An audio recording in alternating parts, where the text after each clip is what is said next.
Okay, viewers, well, I got it repaired. I've used the old circuit board off the original motor, and that turned out to be the faulty part, the circuit board off the original motor, which I put onto my new rear-built motor. My new rear-built motor is fine, and the power supply is fine. I've managed to pop the fuses to these lights with a multimeter probe accidentally. I didn't realise it in the last video, but I fixed that. I got another motor out of my stash.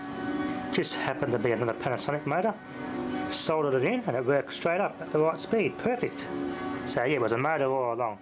I kept the original motor out of this with the that board. I want to change the J-FET that's on it.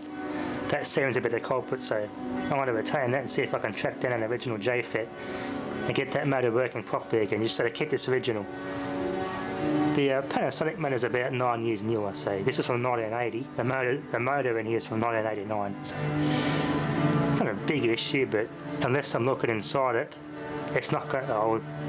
It looks vintage still, but not original like the original motor that was in there, the big one. It's just a smaller motor because it shows smaller, but the older motor was just longer and thicker. It's not a big issue. They're both good motors, the Pioneer and the Panasonic one. This thing's just had a lot of use. I do mean a lot of miles. The pinch-roller's still okay, the head's still okay. So, yeah, the original motor was clapped out. It was stuffed. So this thing's seen a lot of use in its day. It repaired and restored quite nicely. Which is working good.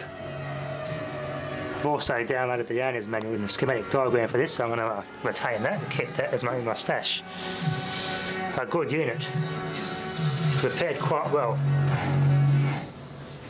Anyway, I'm going to do some test recordings on this later and just run my calibration tape through it. I want to see if I can download an app that reads frequency counting through speakers. I want to just, out of curiosity, see if one exists.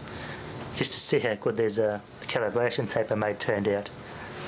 Anyway, she's all restored and working beautifully. That'll be enough for now. Thanks for watching.